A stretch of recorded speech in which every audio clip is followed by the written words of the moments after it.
प्रभु यीशु मसीह के नाम में सभी भाई बहनों को शालोम अलैकुम।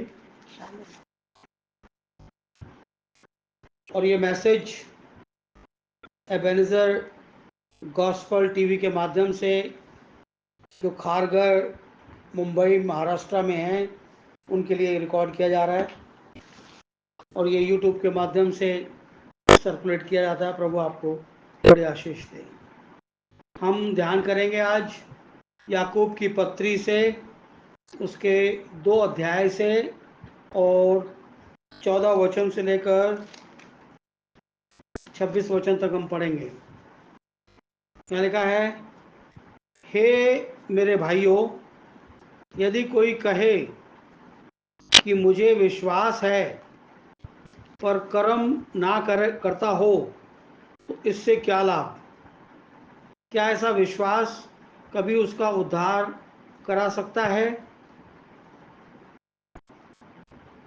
यदि कोई भाई या बहन नंगे उघाड़े हों और उन्हें प्रतिदिन भोजन की घटी हो और तुम में से कोई उनसे कहे कि कुशल से जाओ और तुम गर्म रहो और तृप्त रहो, जो वस्तुएं देह के लिए आवश्यक हैं उन्हें ना दो तो क्या लाभ? वैसे ही विश्वास भी यदि कर्म सहित ना हो तो अपने स्वभाव में मरा हुआ है। वरन कोई कह सकता है कि मुझे विश्वास है और मैं कर्म करता हूँ। तू अपना विश्वास मुझे कर्म बिना तो दिखा, और मैं अपना विश्वास अपने कर्मों के द्वारा तुझे दिखाऊंगा। तुझे विश्वास है कि एक ही परमेश्वर है, तू अच्छा करता है। दुष्ट आत्मा भी विश्वास रखते और थरथराते हैं। पर हे निकम्मे मनुष्य, क्या तू ये भी नहीं जानता कि कर्म बिना विश्वास व्यर्थ है? जब हमारे पिता अब्राहम ने अपने पुत्र इसहाक को वेदी पर चढ़ाया तो क्या ये उसके कर्मों से अधिक धार्मिक ना ठहरा था? अतः तूने देख लिया कि विश्वास ने उसके कर्मों के साथ मिलकर प्रभाव डाला और कर्मों से विश्वास सिद्ध हुआ, और पवित्र शास्त्र का ये वचन पूरा हुआ कि अब्राहम ने परमेश्वर का विश्वास किया और ये उसके लिए धार्मिकता गिना गया। वह परमेश्वर का मित्र कहलाया। इस प्रकार तुमने देख लिया कि मनुष्य केवल विश्वास ही से नहीं वरन कर्मों से भी धर्मी ठहरता है। वैसे ही राहाब वेश्या भी, जब उसने दूतों को अपने घर में से उतारा और दूसरे मार्ग से विदा किया, तो क्या कर्मों से अधिक ना धर्मी ना ठहरा? अतः जैसे देह आत्मा बिना मरी हुई है, वैसे ही विश्वास भी कर्म बिना मरा हुआ है। यहोवा परमेश्वर की आशीष उसके पवित्र वचन के पढ़े और सुने जाने पर हो। आमीन। हमने पिछला मैसेज रिकॉर्ड किया था, वो भी फेथ के ऊपर था। आज ये उसका पार्ट 2 है, फेथ पार्ट 2। तो हम आज इस सिलसिले में हम विश्वास के ऊपर थोड़ी सी बातचीत करेंगे। बहुत सारे लोग केवल इस बात से खुश रहते हैं कि वो विश्वास करते हैं। विश्वास करना और विश्वास रखना दोनों अच्छी बात है, परंतु इसमें अगर हम विश्वास परमेश्वर पर करते हैं, परमेश्वर के लिए हम विश्वास करते हैं और रखते हैं, ये बहुत अच्छी बात है। परंतु इसमें मनुष्य के लिए कोई घमंड की बात नहीं है। क्यों नहीं है? क्योंकि एक पद हम पढ़ेंगे, और वो पढ़ेंगे इफिसियों की पत्री से और उसके दूसरे अध्याय से और 8वें वचन से। यहाँ लिखा है, क्योंकि विश्वास के द्वारा अनुग्रह ही से तुम्हारा उद्धार हुआ है, और ये तुम्हारी ओर से नहीं वरन परमेश्वर का दान है। तो जो फेथ हम रखते हैं, परमेश्वर ने वो हमको दान के रूप में दिया है अपने अनुग्रह के द्वारा। जब कोई चीज हमारे मेहनत और मशक्कत से नहीं मिली है, वो केवल परमेश्वर का दान है, और उसके लिए बाइबल ये कहती है कि जो तुमको दरकार है वो करना चाहिए। तो वो करना थोड़ा इम्पॉर्टेंट होता है परमेश्वर के वचन के लिए, परमेश्वर की महिमा के लिए, और अपने उद्धार के लिए, और उस अनंत जीवन के लिए जो परमेश्वर ने अपने लोगों के लिए पहले से ठहराया है।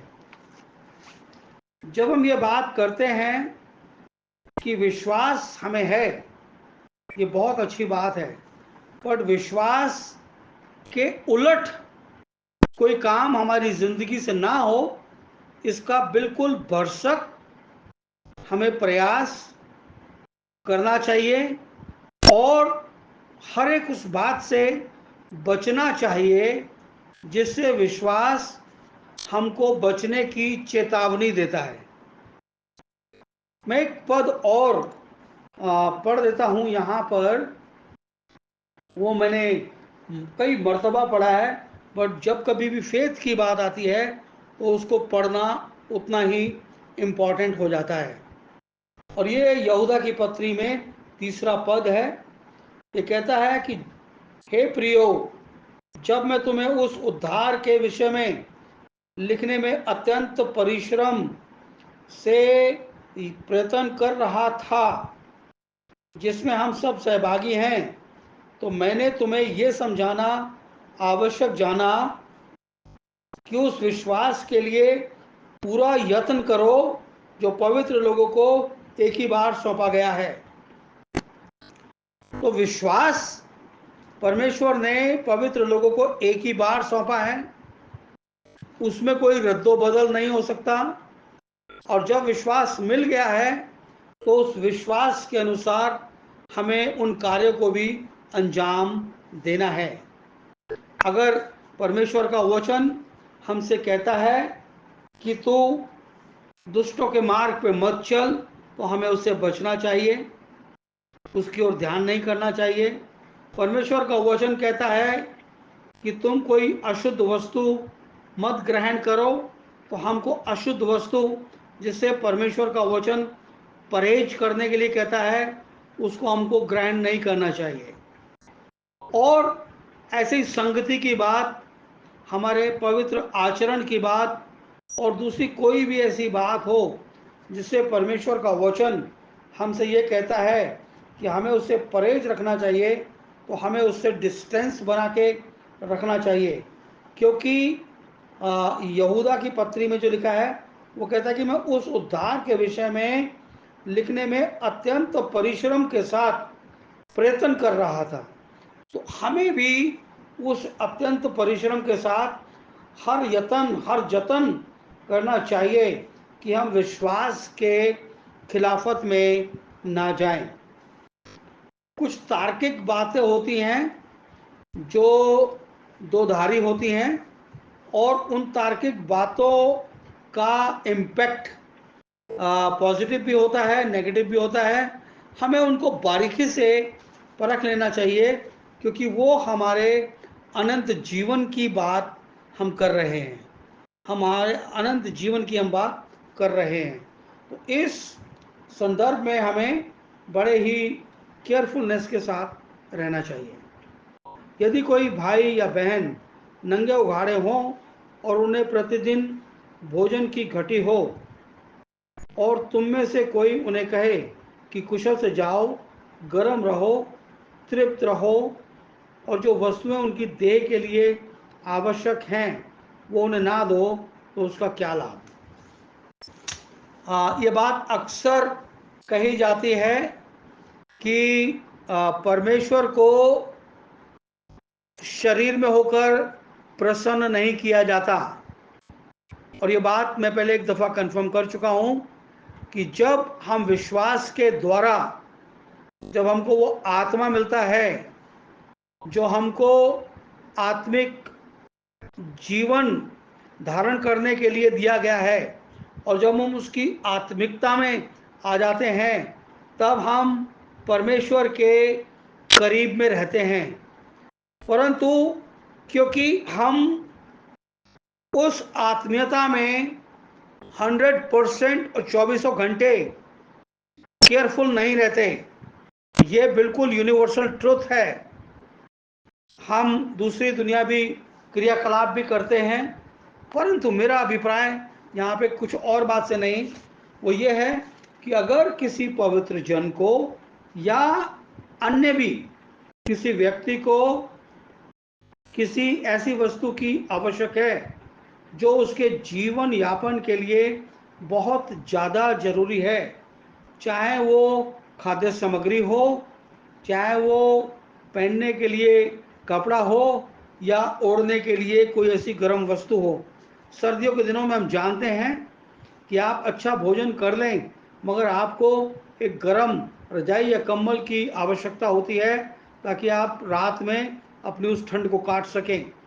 तो अगर ऐसी किसी व्यक्ति के पास ज़रूरत पड़ती है और हमारे पास सुविधाएं हैं, हम अपनी एडिशनल चीज़ों से या अपने पास जो पर्याप्त साधन है उसमें से हम कोई चीज़ उनको ऑफ़र कर सकते हैं, बल्कि हम उनको दबाव के साथ दे सकते हैं और कह सकते हैं, भाई या बहन आप इसका इस्तेमाल करिए, प्रभु आपको बड़ी आशीष देगा। अगर हम किसी की बेयर मिनिमम कुछ मदद कर सकते हैं, अगर कोई इंसान डे टू डे बेसिस पर खाने पीने से मोहताज है, तो ये एक उत्तम बात है।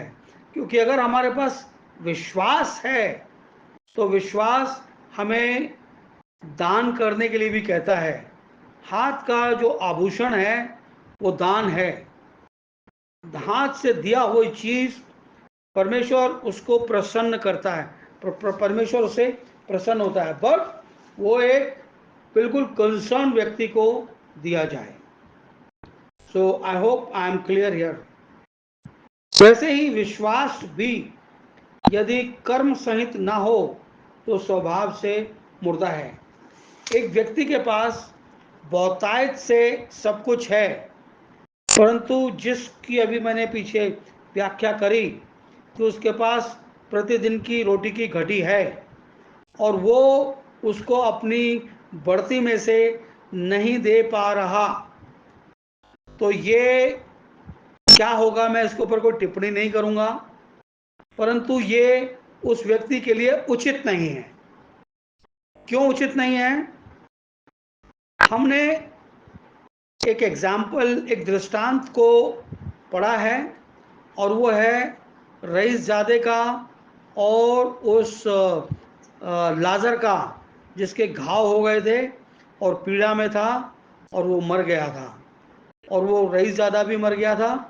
आपने इसको कई दफ़ा पढ़ा होगा, सुना होगा। और जब इनका लेखा जोखा ऊपर होता है, तो अब्राहम उस रईसजादे से कहता है कि तू अपने ऐशो आराम की चीज़ें, भोग विलास की चीज़ें तू उनका सेवन कर चुका है, परंतु यहाँ पर लाजर की बारी है। तो हमें इन चीज़ों का ध्यान करना चाहिए कि अगर हम किसी के साथ ऐसा व्यवहार कर सकते हैं तो ये परमेश्वर की दृष्टि में एक उत्तम बात है। वरन कोई कह सकता है, मुझे विश्वास है और मैं कर्म करता हूँ, और तू अपना विश्वास मुझे बिना कर्म के दिखा, और मैं अपना विश्वास कर्मों से तुझे दिखाऊंगा। तुझे विश्वास है कि परमेश्वर एक ही है, तू अच्छा करता है। दुष्ट आत्मा भी विश्वास रखते हैं और वो उसके सामने थरथराते हैं। तो अगर हम केवल विश्वास रखने की बात करें और उसके साथ कर्म ना करें, तो बाइबल एग्जाम्पल देती है कि दुष्ट आत्मा भी ये जानते हैं कि परमेश्वर एक ही है और उसके सामने वो थरथराते हैं। परंतु मनुष्य एक ऐसा प्राणी है जो उसके सामने थरथराता नहीं और दलील ढूंढता है कि कैसे इन बातों का उत्तर दिया जा सके। हमें बड़ी सावधानी बरतनी है अपने इस जीवन काल में। हमारे पास कई दफ़ा बहुत कम संसाधन होते हैं, बहुत ही कम संसाधन होते हैं, परंतु यदि कोई व्यक्ति हमारे सामने आ जाए तब हम सोचने पे कई दफ़ा मजबूर हो जाते हैं कि मैं स्वयं खाऊं या इसको दे दूं। बाइबल में एक लाइव एग्जाम्पल है सारपत की बेवा का। एलिया नबी को उस सारपत की बेवा के पास परमेश्वर ने भेजा था और कहा था कि तेरे खाने का इंतजाम मैंने बेवा के घर में कर दिया है, तू जा। और जब वो रोटी बनाने जा रही थी तो एलिया ने उससे कहा, तू पहले मेरे लिए एक रोटी और एक लोटा पानी ले आ। वो फिर कहती है कि मेरे घर में एक मुट्ठी आटा है और कुप्पी में थोड़ा सा तेल है, हम रोटी बनाएंगे, खाएंगे और मर जाएंगे। एलिया उसको कहता है, यहोवा के जीवन की सौगंध, जब तक इस मुल्क में काल रहेगा ना तेरे मटकी का आटा खत्म होगा ना तेरी कुप्पी का तेल खत्म होगा। तो जब हमारी घटती से हम किसी की पूर्ति कर सकते हैं, हम फास्टिंग करते हैं तो 24 घंटे की फास्टिंग करते हैं, हमें कुछ नहीं होता। अगर एक दिन हम अपने दोपहर के भोजन से अपना दोपहर का भोजन किसी के साथ शेयर कर लें तो उसमें कोई बुराई नहीं है। हो सकता है कि आपका पेट ना भरे, और कुछ लोग ऐसे भी मैंने देखे हैं कि वो अपना पूरा भोजन सामने वाले को दे देते हैं कि भाई आप खाइए। तो ये अच्छी बात है और हमें ऐसा प्रयत्न भी करना चाहिए। जब हमारे पिता ने अपने पुत्र इसहाक को वेदी पर चढ़ाया तो क्या वो कर्मों से धार्मिक ना ठहरा? जब धर्म तो हम धार्मिक तो हो जाते हैं हम प्रभु यीशु मसीह पर ईमान लाने से हम परमेश्वर की धार्मिकता बन जाते हैं, हम परमेश्वर की धार्मिकता बन जाते हैं। और ये आपको रेफरेंस दूसरा कुरिन्थियों 5 अध्याय के 17 वचन में या 18 वचन में मिलेगा, नहीं 21 वचन में मिलेगा। आप इसको पढ़ सकते हैं फुर्सत से। तो वहाँ लिखा है कि जो पाप से अनजान था उसको उसने पापी ठहराया ताकि हम उसमें होकर परमेश्वर की धार्मिकता बन जाएं। तो हम धार्मिकता को तो ग्रहण कर लेते हैं, परंतु जब हम कर्म करते हैं तो कर्म के द्वारा हमारा विश्वास सिद्धता को प्राप्त करता है।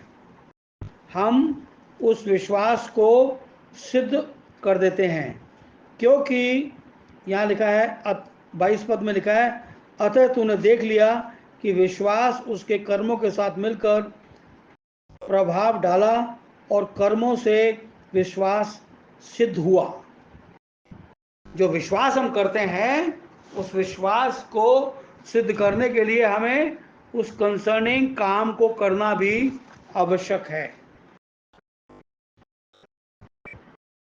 और अब्राहम ने परमेश्वर पर विश्वास किया, उसके लिए धार्मिकता गिना गया और वह परमेश्वर का मित्र कहलाया।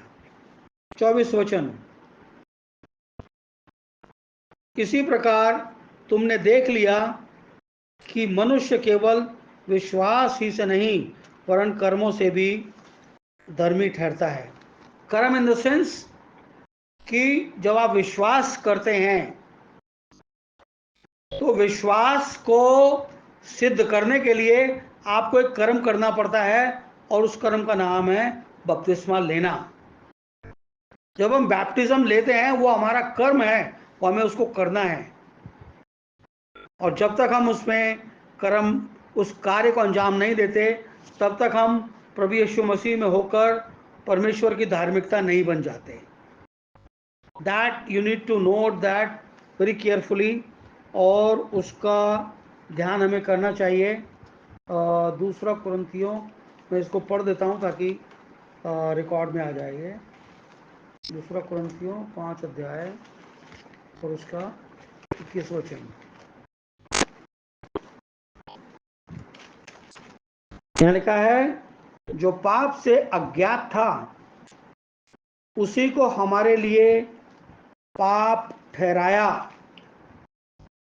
कि हम उसमें होकर परमेश्वर की धार्मिकता बन जाएं।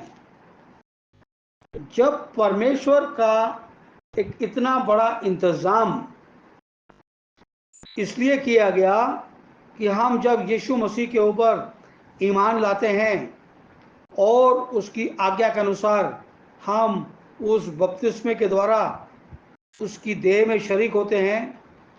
और जो बपतिस्मा है वो बाइबल केवल एक बपतिस्मा बताती है और वह है यीशु मसीह के नाम से। उसमें होकर जब हम उसकी धार्मिकता बन जाते हैं तब हम जो कर्म करते हैं वचन के अनुसार वो हमारे विश्वास को सिद्ध करते हैं। और जब विश्वास सिद्ध हो जाता है तब हम सिद्धता की ओर धीरे धीरे बढ़ते चले जाते हैं। क्योंकि एक सेकंड होल्ड करिएगा। हाँ, क्योंकि एक भजन और पढ़ देता हूँ मैं।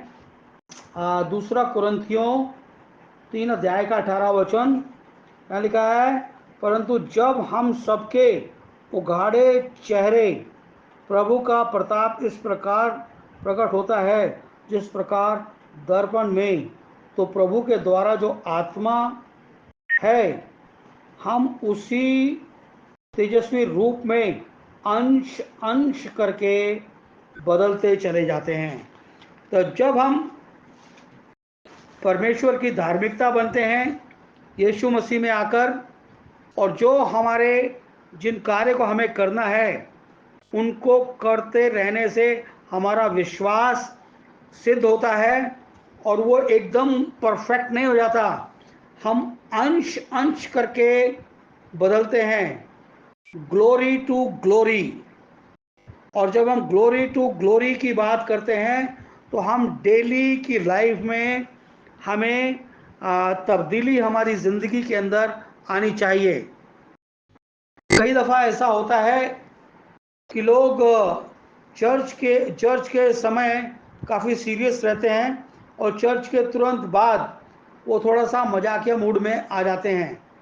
परंतु गंभीर रहना अच्छी बात है, और जब तक चाहे वो किसी का घर हो चाहे वो हैकल हो, जब तक वो जगह ना छोड़ दी जाए तब तक लोगों को शांत रहना चाहिए। क्योंकि परमेश्वर गंभीर है, परमेश्वर बहुत सीरियस है और वो गंभीरता से हर चीज़ को डील करता है। हमें उसके साथ वैसे ही पेश आना चाहिए। सपोपदेशक की किताब में लिखा है, जब तू परमेश्वर के पास जाए तो तेरे वचन थोड़े हो, क्योंकि परमेश्वर स्वर्ग में है और तू पृथ्वी पर है। हम जिस कार्य को करने के लिए परमेश्वर के पास गए हैं, चाहे वो फेलोशिप किसी घर में लग रही हो या किसी हैकल में लग रही हो, और वो घर भी हैकल बन जाता है, वो घर भी हैकल बन जाता है, क्योंकि वहां पर परमेश्वर के वचन के अनुसार वो कहता है कि जहां मेरे नाम से 2 या 3 लोग इकट्ठे होंगे, मैं वहां पर हाजिर हो जाऊंगा। तो परमेश्वर की प्रेजेंस के द्वारा वो जगह पवित्र ठहरती है और हैकल कंसीडर की जाती है। और जब वो हैकल कंसीडर की जाती है तो हमारे सारे कार्य गंभीरता पूर्वक होने चाहिए और गंभीर रूप से हमें उनको अख्तियार करना चाहिए। और जब हम धीरे धीरे ग्लोरी टू ग्लोरी बदलते चले जाते हैं, तो हम बिल्कुल जैसा परमेश्वर आत्मा है, हम उसी तेजस्वी रूप में अंश अंश करके बदल जाते हैं, अंश अंश करके बदल जाते हैं। एक दिन में कोई कंप्लीट चेंज नहीं हो सकता। ये परमेश्वर का नियम है, ये उसका प्रोसेस है, और उसी प्रोसेस से हमें होकर गुजरना है। और जब हम उससे होकर गुजरते हैं तो हम धीरे धीरे आत्मीयता में बढ़ते जाते हैं, आत्मा का रूप धारण करते चले जाते हैं। जब प्रभु यीशु मसीह अपनी दुल्हन को लेने के लिए, अर्थात पवित्र लोगों को लेने के लिए आएगा, तो बाइबल कहती है कि हम बदल जाएंगे। बदल जाएंगे का मतलब है हम अभी मरणहार देह के अंदर हैं, फिर हम ग्लोरीफाइड बॉडी के अंदर तब्दील कर दिए जाएंगे। जैसा प्रभु है हम वैसे तब्दील कर दिए जाएंगे, ताकि हम हवा में उससे मिलें। क्योंकि जो आत्मा है वो शरीर से काम नहीं लेगा, वो आत्मा से बात करेगा, आत्मिक रूप धारण करेंगे। ग्लोरीफाइड बॉडी के अंदर आप तब्दील होते चले जाएंगे। इस प्रकार तुमने देख लिया कि मनुष्य केवल विश्वास ही से नहीं पर कर्मों से भी धर्मी ठहरा। वैसे ही राहाब वेश्या भी, जब उसने दूतों को अपने घर में उतारा और दूसरे मार्ग से विदा किया, तो क्या कर्मों से अधिक धर्मी ना ठहरी? हम धर्मी ठहर जाते हैं, परंतु कर्मों से हमारा विश्वास सिद्ध होता है। हम विश्वास के एक और स्टेप आगे को चले जाते हैं, हम एक और स्टेप आगे को चले जाते हैं। हम ग्लोरी टू ग्लोरी हम चेंज हो जाते हैं, हम बढ़ जाते हैं। हम अपनी उस आध्यात्मिक जो हमारा प्रोसेस है उसके अंदर हम एक स्टेप और आगे को निकल जाते हैं। और ये हमारा जीवन को तब्दील करने के लिए एक बड़ा इम्पॉर्टेंट है, बहुत इम्पॉर्टेंट है। क्योंकि अगर हम तब्दीली अपने अंदर नहीं लाएंगे, हम केवल सुनते रहेंगे और ये विश्वास होगा कि प्रभु यीशु मसीह एक दिन आएगा और वो सब कुछ बदल देगा, वो उसने अपना वचन दिया है, और वही बात हमारे ऊपर लागू होती है जो उस रईसजादे के ऊपर लागू थी, कि उसने कहा कि पृथ्वी पर भविष्यवक्ताओं की और भजनों की पुस्तकें हैं, अगर वो भविष्यवक्ताओं की नहीं सुनते, अगर मरे हुओं में से कोई जी जाएगा तो वो क्यों सुनेंगे, वो क्यों सुनेंगे? तो इसलिए हमें जो प्रोसेस दिया गया है हम उसके अंदर बने रहें। 26 वचन, अतः जैसे देह आत्मा के बिना मरी हुई है, वैसे विश्वास भी कर्मों के बिना मरा हुआ है। तो जैसे एक बॉडी होती है, उस बॉडी के अंदर एक सोल होता है जिसको मतलब आत्मा भी कहते हैं। अगर उस किसी व्यक्ति से उसकी आत्मा निकल जाए तो वो डेड बॉडी बन जाता है। वैसे ही अगर किसी इंसान के विश्वास से उसका कर्म हट जाए तो वो विश्वास मतलब किसी काम का नहीं रहता। हमें विश्वास में बने रहना है।